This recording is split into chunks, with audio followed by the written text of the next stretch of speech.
Welcome to another edition of the Big Blue Report featuring that guy, two-time Super Bowl champion, Giants legend, former Giants defensive captain, the one and only Jonathan Casillas, the Professor Ryan Darlington. My name is Randy Zellea from Back Sports Page.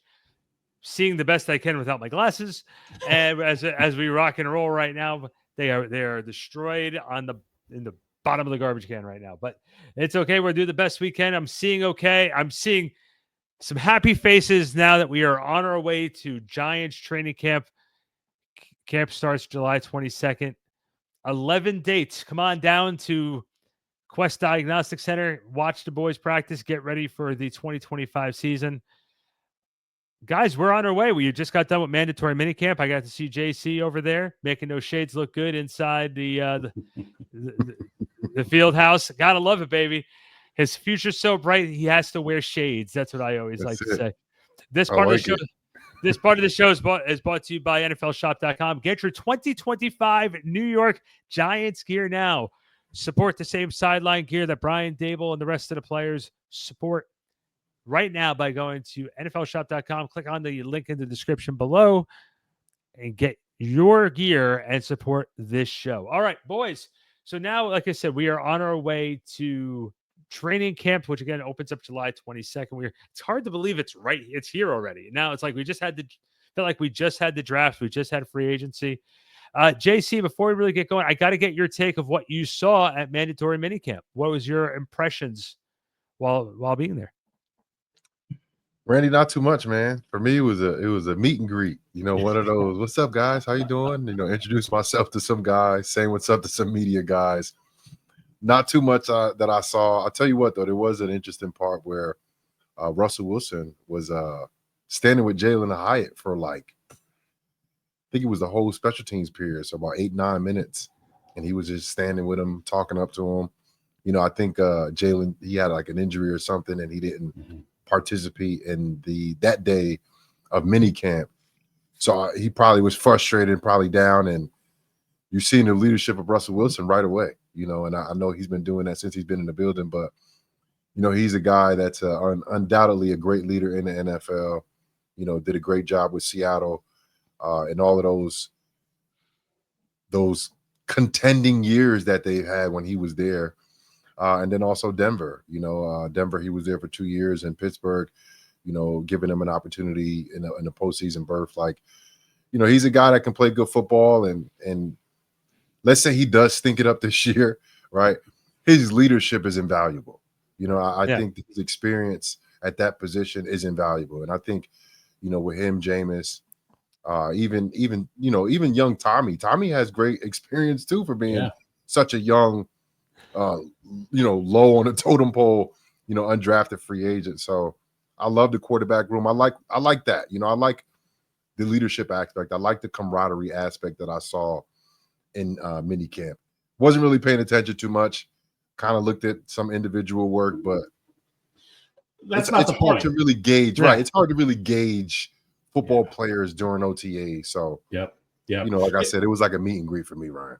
And it seems like that's top 2 or 3 most important parts is, yes, you're kind of bringing everybody in, you're getting them acclimated to the building, you're starting to give them playbooks and starting to get them, kind of in tune with what you're going to want to do from an offensive or defensive standpoint. But it seems like the more important part is this is the time when quarterbacks establish their leadership. This is the time when leaders in the position rooms establish their leadership in those position rooms. This is the time when the guys start to really get to know each other and can build the relationships that are going to be the foundation of what takes them through the season.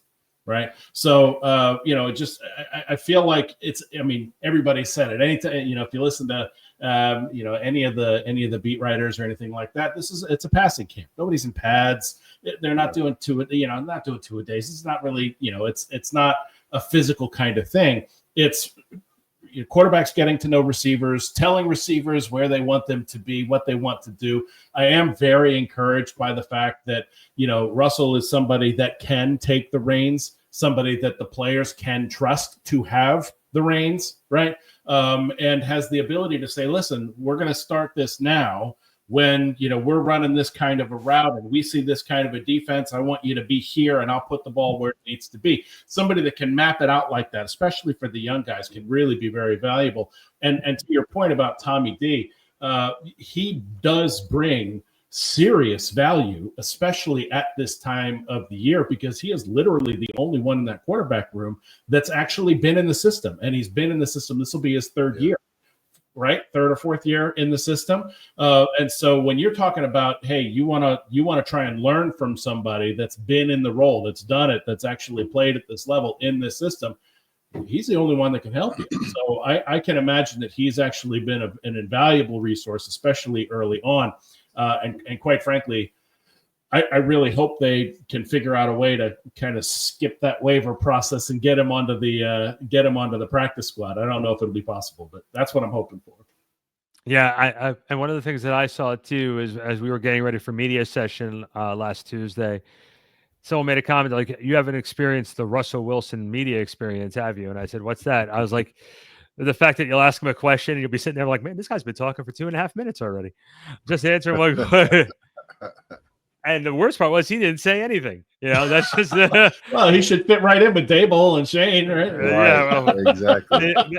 The thing that you're saying though about Russell Wilson, like I will say, he has that calming presence, and you can tell he really wants not just what's best for him, obviously, because all these players, when they get to a certain point, are all trying to hold on to that playing career. But he understands the position he's in right now. He's there to bring leadership to a very, very, very young team. Mm-hmm. I've been having this argument because of the NBA draft last night, and it same covers over to the NFL. I don't look at last year as a total failure debacle, because you look at what Brian Dable was able to do. He was able to develop quite a few players on this roster. Okay. So like you have the Tyron Tracy's, who was able to come out and make a difference and now has a very prominent role on his team. There are other players that were like that last season, even though it was sort of a lost season because it was 3-14. I know you are what your record says you are, but there's context to some of this. Yeah. And go ahead. I agree that there were definite bright spots, right? Tyron Tracy is absolutely a bright spot. Malik Neighbors, absolutely a bright spot. Theo Johnson was starting to come on at the end of the year, right? We already know that Dexter was going to be a bright spot.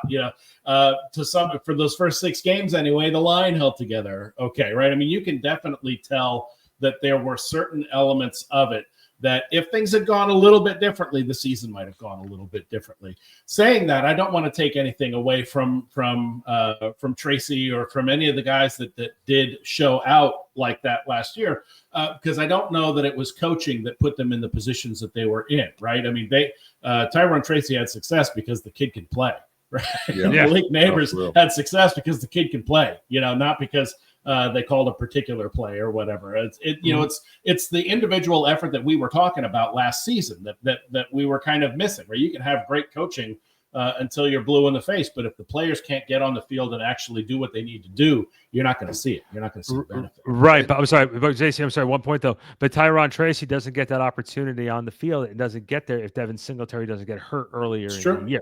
Yeah. So it was almost the next man up mentality. And then once they saw what they had, Singletary had a hard time getting on the field. Yeah, of course, for good reason. Yeah. Hey, listen, it's so crazy how the NFL works, right? Like we remember how Tom Brady ended up being Tom Brady. How he ended up getting in the game the first time, right? When Drew Bledsoe got knocked out the game, right?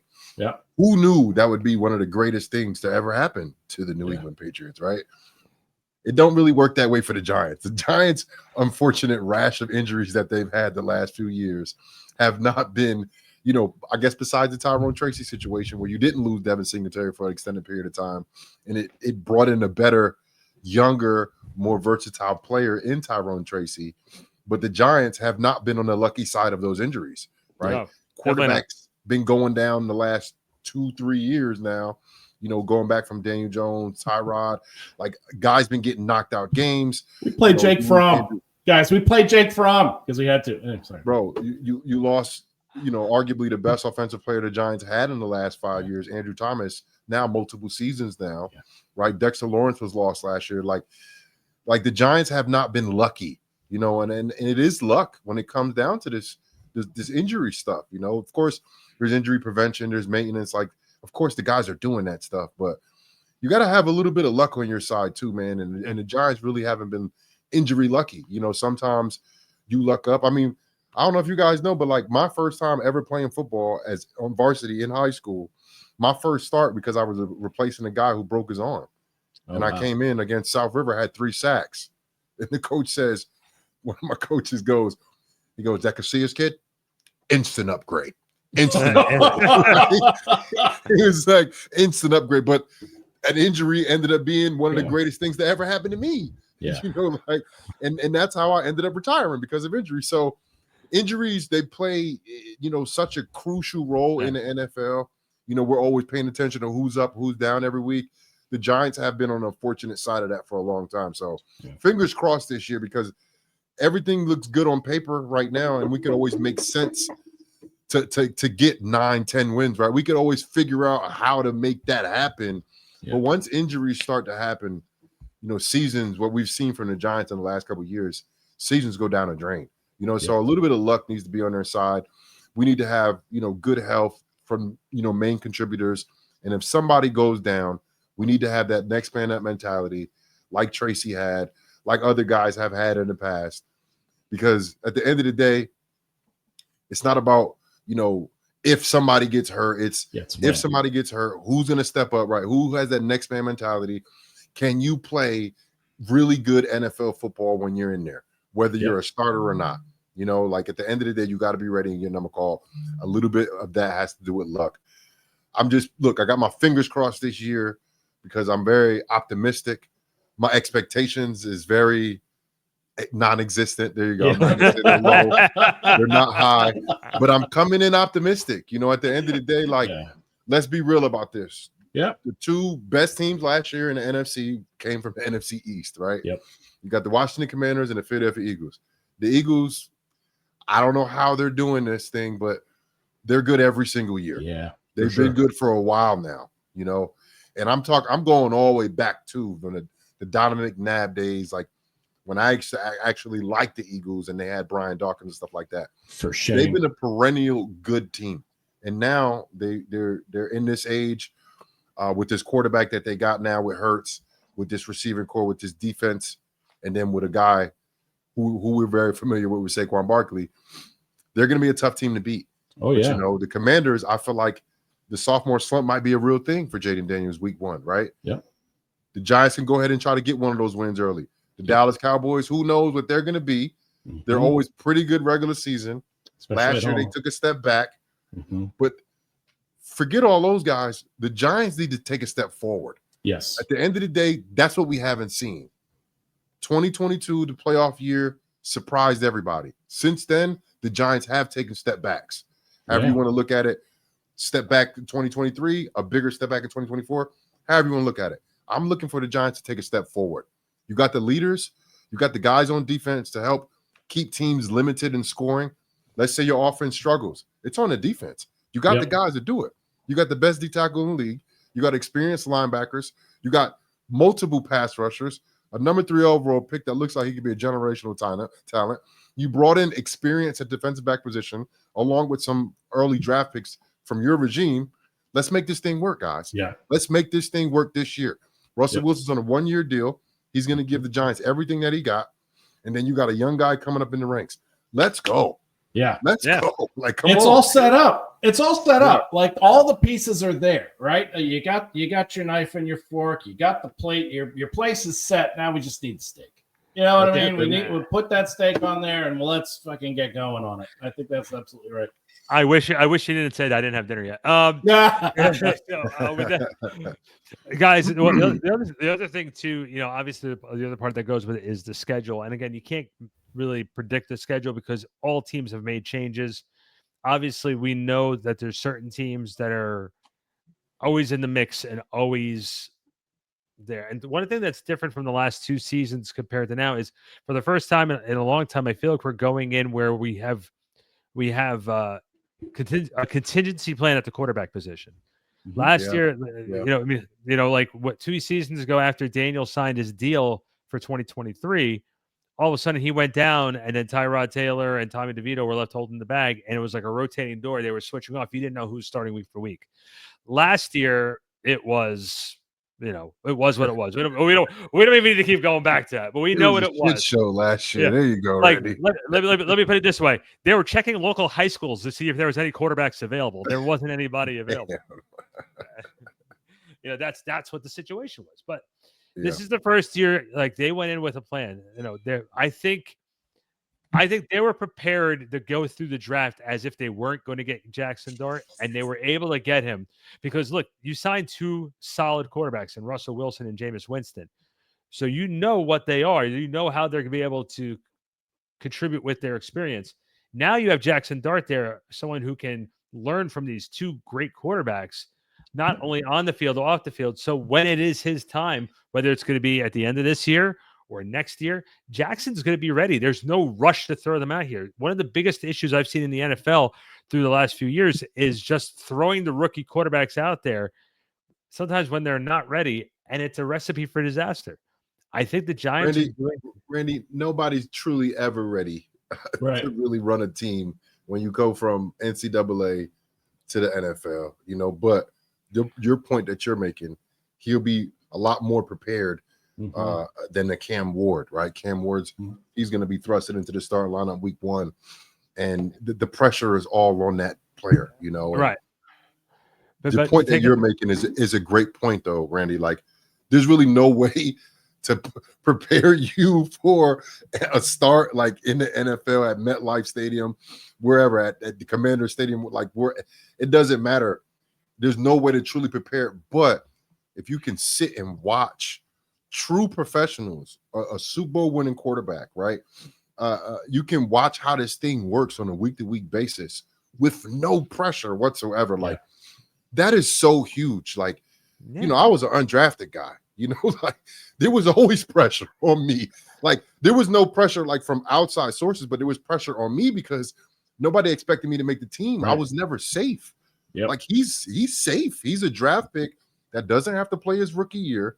Literally, it doesn't matter what happens throughout this entire season. He's safe. That is a very pressure-free place to live in, and I feel like you can blossom in that type of an atmosphere, and then the following year, you're a little bit more prepared than you was as a guy that didn't know anything. At least you learn how to be a pro in that first year. You may not know how to play quarterback at MetLife Stadium against the Eagles pass rush, but at least you're prepared, and you saw the ups and downs of a pretty good quarterback in Russell Wilson. When I say pretty good, he used to be elite. We hope we get a really good quarterback out of him. I'm just, like I said, I have no expectations. I'm very optimistic. Cautiously optimistic. Keep it real. And I think the way they did it this offseason, I really like it. Yeah. Luck needs to be on our side, though, because the Giants have had literally every year, since 2022, we've seen just a bad string of injuries happen to the Giants. Yeah. Right. And one thing too, I just have to bring up, if you look back at the Green Bay Packers, they have a way of doing it where they draft these quarterbacks and they just let them sit. They just let them sit for a little bit, and then when they come in, they're ready to go. I think the Giants are in that place to have a situation like that. And it's funny, JC, I don't know why I thought of this when you said this, where there's no pressure on Jackson Dart. He's got a contract. He's not going anywhere. He can pretty much be pressure free. I don't know why, but the movie The Replacements just came into my head, and it's a great movie. That scene was like, is that guy smoking on the field? Just can picture Dart just sitting there with a cigarette in his mouth on the sideline going, yeah, all right, football. Your mic's up, JC. You're on mute, bud. I said it'll be a vape. It's 2025. There you go. That's fair. That's a fair point. That's much better. It might be like Phillip Rivers eating a hot dog on the sideline, man. They're just amazing. I do like that they were also like not crazy about rushing guys into OTAs, right? We know that there are certain guys that are our key players. Malik sat out, right? Sexy Dexy sat out. Unfortunately, there looks to be a little bit of an injury to Scat and to Alexander as well. We'll see about that. But I do like the fact that they didn't push it with guys that they didn't need to push it with. and that they now have after a couple of weeks of OTAs, they now have some time to rest. JC, from your experience, is that what happens in this stretch between OTAs and training camp? Are people actually resting, or are they out in Cabo at this point? Well, I hope they're back from Cabo, because what was minicamp last week, right? Yeah. Minicamp was last week. Well, maybe they're finishing up at Cabo right now. Well, like if you're hurt around this time of the year, though, like I would say it is good to get away a little bit, even if you're hurt. But at the end of the day, the number one priority, for you, if you're on the shelf, meaning you haven't played, you haven't been participating, and you have some type of limitation because of your health, the number one thing you should be thinking about is getting that back to 100%, whatever it is, and I do recommend guys to get away, because once you come back in July, I mean, you got a short bye week. Bye week, you always get, a couple days.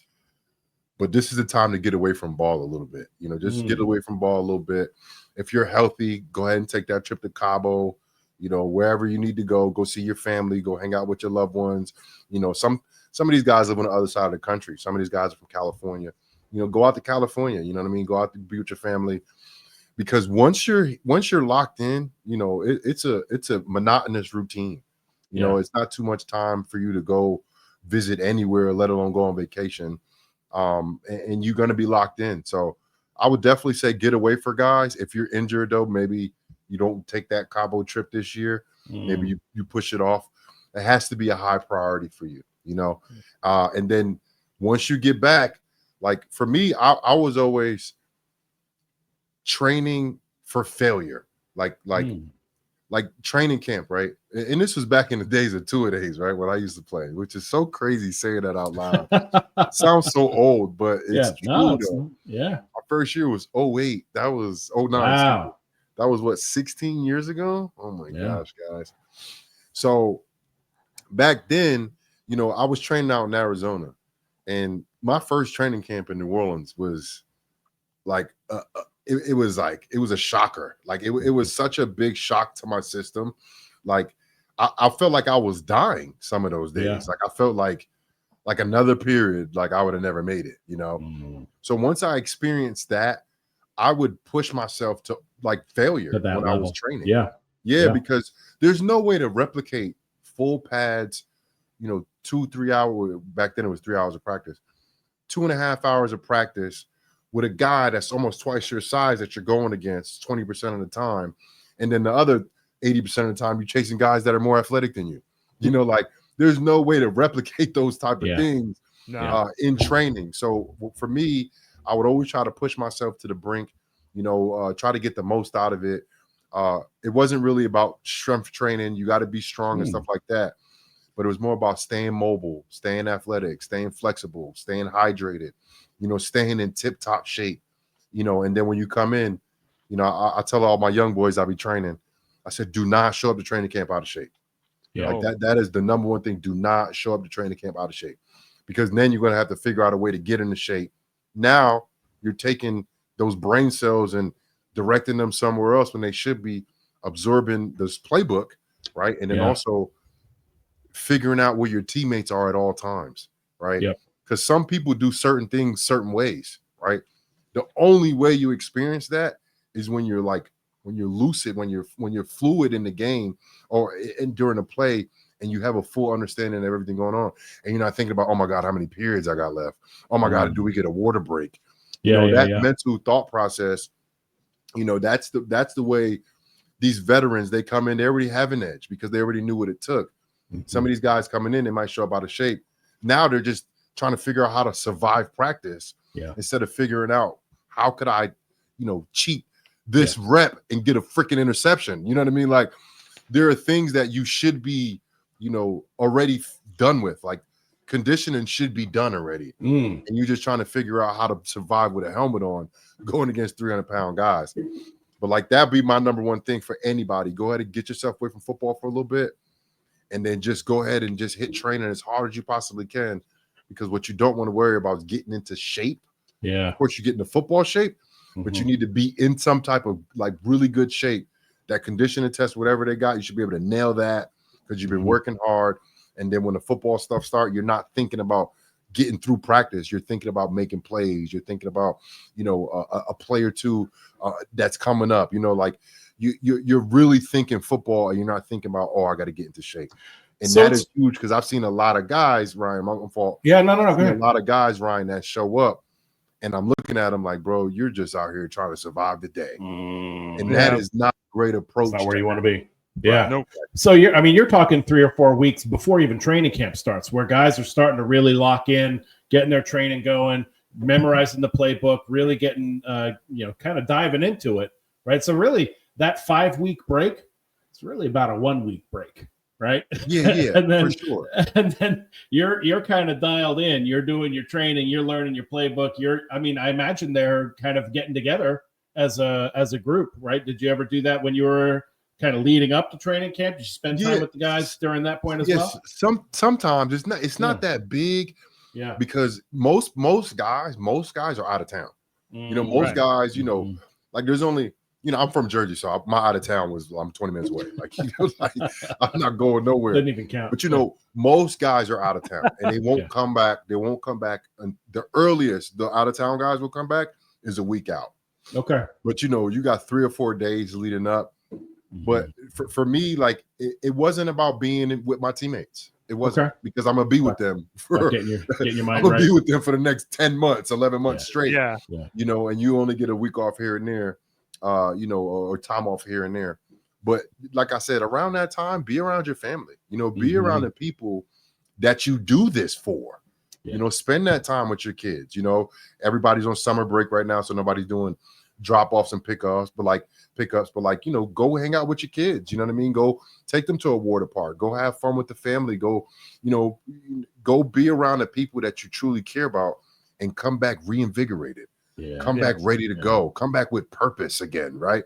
Because it's monotonous. As I said before, even OTAs, it's not a lot of time that they spend in the building. But it's monotonous. The same stuff every day. We're meeting, we're lifting, we're running. We're meeting, we're lifting, we're running. Yeah. The season, it's a lot longer schedule, but it's every single day the same thing. So have your mental ready before you go into that. So you're mentally ready, you're spiritually ready, and you're physically ready to do a nice long haul of football. You get the feeling coaches do that too? I mean, are they kind of on the same schedule? I can confirm that. I can confirm that one because when we were at minicamp, we were talking to the assistant coaches. I was talking to the linebackers coach, and he said, after today, they break for 2 weeks. They break for 2 weeks. They said they don't want anything to do with football. They're with their families. And same thing with the wide receivers coach. They're also the same thing. They're all like, wait, don't even. They don't exist in this building. They're for those 2 weeks. Yeah, they'll take a text here and there if they need to, but they try not to pay too much attention to what's going on because they know that they're going to be at it and for them to say 2 weeks, you think about it, camp ended last week. That's a long time for coaches, though. For coaches, that's a long time. They don't have 2 weeks. Like, you know what I mean? Like, they'd never get that. Like that never really happens for a coach, but this is the time of the year where they actually get that time off. So take the time off. Go, sure. Yeah. I actually have the audio of the conversations that I had with them. So what I'll do is if you guys go to our Spotify page, do it for by tomorrow night. Go to our Spotify page. I'll have those interviews up with the assistant coaches to us discussing what their time is like from between minicamp and to training camp, that gap with what they're doing, and also discussed what the feeling of the building is and how they are rebounding from last season. The other question I had for you, JC, from this point too is you talk about players taking that break, that deep breath before camp starts, because once camp starts, not only for the players but the coaches, but the building itself, you have everything they're planning for the building. I think they started doing the photo shoots already for the players in uniforms, and if they haven't done it already, they're doing it now. They require everyone to get back early for those types of things, or they bring in different rooms for that. I guess the question I have for you, JC, is that transition from getting into camp, getting started. What was that like? Like, did they? How much did they ease into it? Did they throw everything right at you as soon as you get there? What's that like? Oh no, you're like mini camp, like this off season, right? When stuff started, it started out slow this off season. So when they did before mini camp, they did workouts and they have film study sessions and stuff. That's kind of easing the guys into it, right? Then the rookies come, then you kind of back to easing the guys into it again, right? It's very vanilla. And then as you get closer to that mini camp that was last week, you're pretty much ramped up. You pretty much got the whole playbook in, at least what you plan on introducing for training camp. Now, when you get in training camp, you picking up right where you left off at mini camp. There's no easing into it. You're right into it right away. So that's why it's like, yes, it's good to get away from ball, but you should definitely be glancing at your stuff a little bit before you come back, because they're not doing intro to Giants offense 101. They're not doing that. You know what I mean? Like, you're going to be in at least 300 level course when you come back for training camp, because there's only a limited amount of days, and then you start doing reps. Do the Giants practice against anybody this year? Are they doing the Jets again? The Jets and Patriots back-to-back days. Right. Yeah. Back-to-back But days. how long though? Because usually those are like 1 day practices, which they did last year with the Jets. I think it was 2 days with the Jets. Do you know how long? 1 day. It's 1 day prior. 1 day practice. I mean, it's. I like to see them, but 1 day is. I need a little more than that. I need a couple days. We did get showed up last year with that 1 day. Yeah. Oh, we got it. And all my big rules is just Tyrod just pointing at our sideline. I'm sorry. I have to tell. I think we're far enough away for us to tell this story now. So we recorded that day. And JC comes on and he's like PRing it well. He's in there talking. He's like, there were some positives, but we were doing this, that. As soon as we shut off the microphones, we effing sucked. Oh, yeah, we got our ass. We got our ass. We couldn't get a first down. That quarterback it was bad. Tyrod threw a touchdown pass, and he was coming over a bar. I was embarrassed. That's cooler heads prevail. Hey, got to be PC though. That's right. That's right. Yeah. On the air for sure. Yeah. For sure. I'm sorry. I think we were well enough away from it now that we can go back and recap. Far enough to not get the man in trouble. Yeah. I gotta be honest though. Like, I'm curious about I got into this brain. So I'm geeking out over this conversation because as a fan, I don't get that look inside, right? I don't get that sense of what you as a player actually encounter. I can watch Hard Knocks until I'm blue in the face, but until you actually hear it from somebody who's been there, who's done it year after year after year, this is a great experience for me. So when you're talking about a defensive playbook or an offensive playbook, I have this picture in my mind of this binder that's like this thick, and it's got like 8 million plays in it, and everybody's got to memorize it. But then I get to thinking about, well, look, maybe it's much more scheme driven, right? And so, you'll have 21 packages, you'll have 22 packages, you'll have 13, whatever. But all of the routes that are there are really kind of going to be determined to a certain degree by what the defense is doing, right? I mean, there's a lot of option routes and things like that.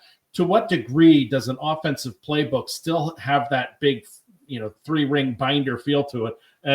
Or is it more of like a scheme thing that you're just kind of trying to learn what we want you to do in these particular situations if you see X, Y, and Z? Well, offensively, I've never actually looked at offensive playbook before. Yeah, okay. In my life, it's probably twice the size of a defensive playbook. Yeah, like from what I've understood throughout the years. And Ryan, I was from the days before the iPads where it was the 3-ring binder, and it was, I don't know, 1,000. It was a lot of pages. It was a lot. It's a lot of information. The iPads definitely streamline all the information to you, where you can access everything. It's easier to, categorize and get around as well and navigate. And you're not just, we used to have the little sticky things with the, little colored, Post-it notes. Yeah. those we used to have those type of situations. But this is how intricate when you talk about defenses, right? Yeah. You have a broad layout of generic defense that you run, right? Cover 2, cover 3, cover 6, man-to-man stuff, your fire zone blitzes, your man blitzes, all of that stuff, right? You take cover 2, right? You put that out in the regular field, right? That cover 2 is different when you get to the red zone. That cover 2 is different when you get to the low red zone. Yeah. And that's Inside the applied 10. to basically every single defensive coverage, right? Then you also have plays specifically for the red zone. Then you have goal line personnel, right? Then you have 5 wide stuff. Then you have your empty stuff. Then you have your, special, game. Because like most teams are 11-12, which is like 1 running back, 1 tight end, 2 receivers or 3 receivers, right? Depending on, but it's usually 1 back, right? Mm-hmm. Mm-hmm. You have teams that have 2 back situations. Yeah. That changes everything. Sure. So it's a lot of information, Randy. Mm-hmm. Right. It's a lot of information, but you don't look at it that big, right? When you first get it, I say you think big to small. When I say big to small, you take your cover 2 and you take your 2 high safety stuff and you just group all that stuff together, right? Your fire zone stuff, your blitz stuff, you group that stuff together. And then you start pulling out intricate details that help you learn. Like, because for me, it's all about learning this stuff.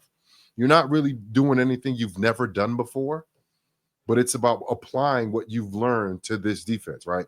Because Spags cover 3 defense is different than Shane Bowen's cover 3 defense, right? Yeah, right. The terminology might be different. The landmarks might be different. The corners might be playing it differently. The linebackers might have different landmarks. And it's not that big, but it is the intricate details. And I feel like going into the second year of a defense, Shane Bowen, I think the guys are going to be tremendously better because a lot of guys, they didn't understand the little minute details that will, get you the edge in some of these, tough games, some of these games where you need to make a stop. You need to, do good on first and second down. I mean, that's every game, but like the details is what help you win situational football. Yeah. And it's so hard to know details when you're literally learning them for the first time. Yep. And it's hard to learn something that never been taught to you because you might have not seen, what cover 6 looks like with a 3 wide receiver set with the skilled tight end and Travis Kelce that has an option route. Like that will break down your whole concept of cover 6. You know what I mean? Like, because you've never seen that before with a tight end like that. Yep. That's the NFL. It's so layered with information. And inside of that information, you got masterful players. You have masterful quarterbacks, masterful offensive coordinators that literally know what you're running and have an answer for everything you got for them. Yeah. So on top of you understanding the playbook in and out, that's why I said you got to understand your teammates. You got to understand your play caller. You got to understand your coach.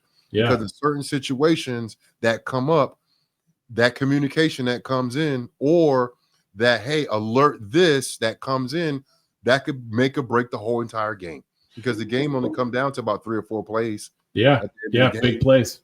Give me an example. I'm sorry. I'm all excited. Give me an example of a play that would come through the helmet. Like you wore the green dot. What would come in from the sidelines? Like defense was so much easier than offense is like, line right, XZ short, wide fold, Z like penny twin. Yeah. Right. No.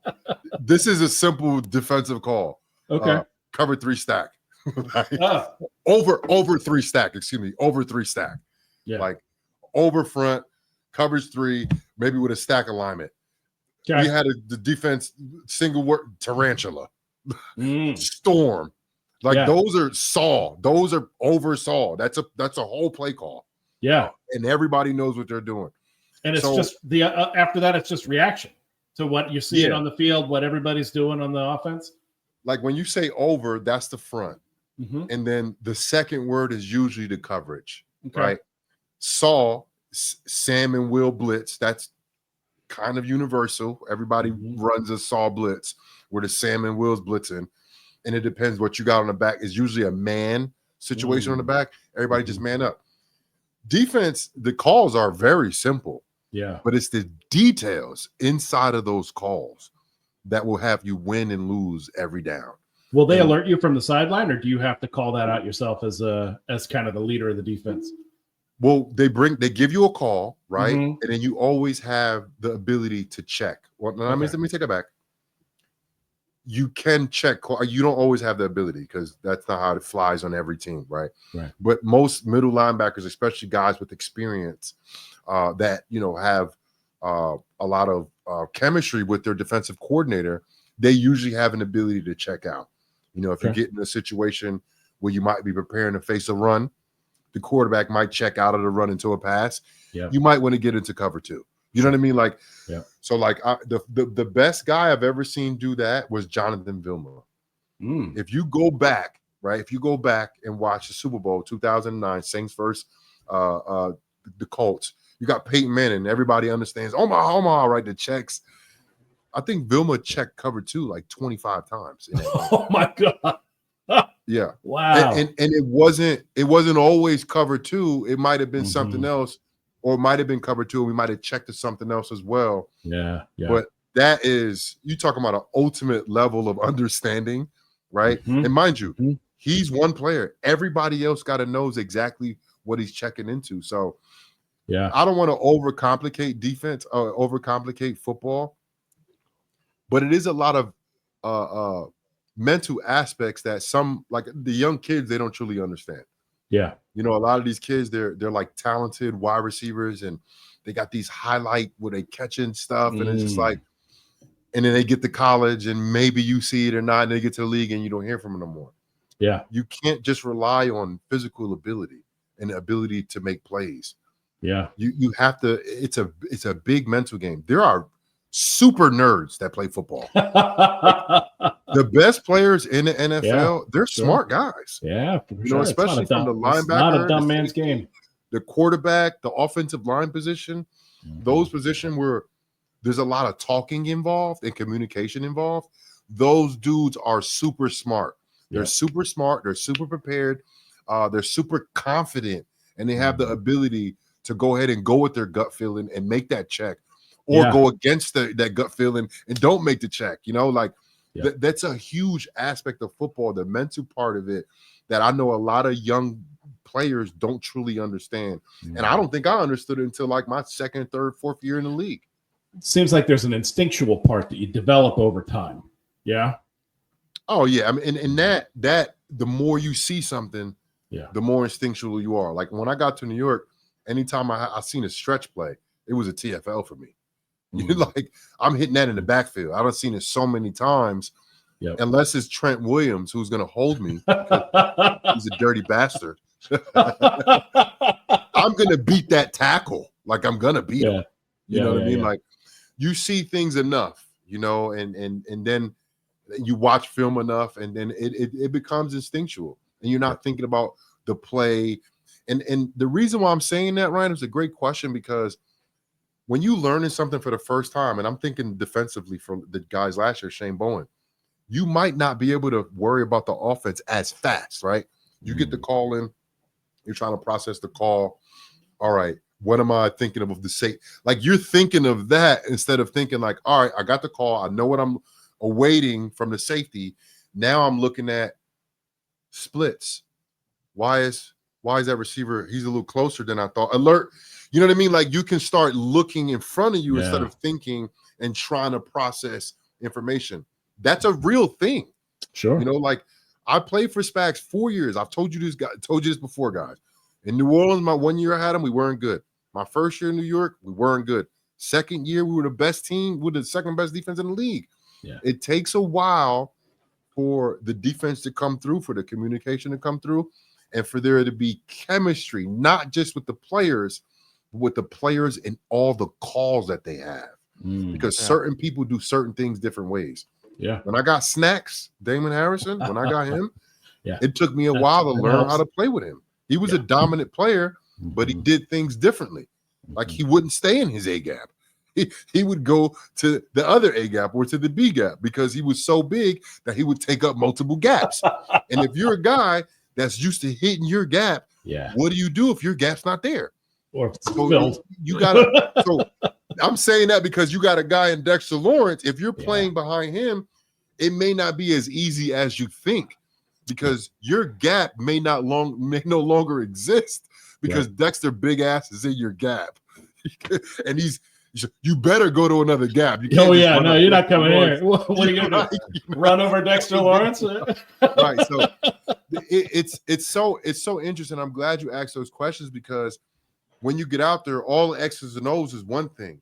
But when you have a really good understanding of the defense or the offense that you're in, and then a greater understanding of the people you're playing with, that is when you really can click at a high level and you can start baiting people. You can start tricking, offenses. And last 8 games we checked to cover 2 when we saw this formation, or against empty we did this. All of a sudden, you switch it up, make it look like something, make it look like what it used to run it. Like it's so many different things and different ways to play it, but that's high level football. Yeah. You know what I mean? Like I'm so glad that I played 9 years because like my first 4 or 5 years, I didn't know half the stuff I knew by year 8. And that's just the truth. That's why you get that second contract, baby. Yeah. If you guys are ready for it, I have trivia ready to go. Hey, let's do it. Let's do it. I'm ready. I do not have it set for the screen because I was running a little late, but here is the question. Are you serious? Unacceptable. Which rookie wide receiver began to turn heads at Giants training camp in July 2016, earning early praise in his route to running for his route running and hands? I'll repeat the question. Which rookie wide receiver began to turn heads at Giants training camp in July 2016, earning early praise for his route running in his hands? Was it A, Sterling Shepard, B, Roger Lewis Jr., or C, Tavares King? There's the easy answer, right? The one that I think he expects us to do. I'm going to go with one of the guys that you don't expect.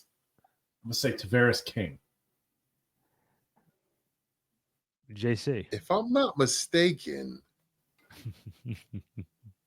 I had to get one because when JC was playing, that was the goal. For me, was Shep a rookie in 15 or 16? He was a rookie in That's 16. The question. Oh, so it was Shep then. You just gave me the answer. It gotta be Shep, dog. It gotta be Shep. The answer is A, Sterling Shepard. Yeah. Well, I didn't bite. You dangled the hook out there, and I should have bit. I didn't take it. I couldn't remember what year was he. Was he there with me 3 years or was he there with me 2 years? I was thinking it was him, but then you said Roger Lewis, and I know he had a really good training camp his rookie year, which was 16-2, right? Was it 16-2? It was 16 as well, but the funny thing in 17 is when you guys lost all the receivers, it was just Lewis, and then King was signed off the practice squad. And I remember like King finally got his first touchdown, and like he caught it, and he was like dropping the ball as he caught it. Everyone was like, "Ah!" All right, good. Eli was like, "Listen." Eli was looking at him. He's like, "Listen, it's been a tough enough year. I'm giving you a perfect throw. Don't drop it, please. Don't drop it, please." Jeez, please now. All right, two last things for you. When you guys were talking about the play call, I don't know why. If you had to think of a funny fictional character to like mess up football plays, like I was listening to the Kelsey brothers do their podcast, and they had Will Ferrell on, and they drafted all the Will Ferrell movie characters into a football team, and they voted, and they asked Will Ferrell who would be the quarterback, and they said it would be Ron Burgundy. Yeah, it would almost have to be. Just imagine the calls that Ron Burgundy would be making as quarterback. Baxter 1.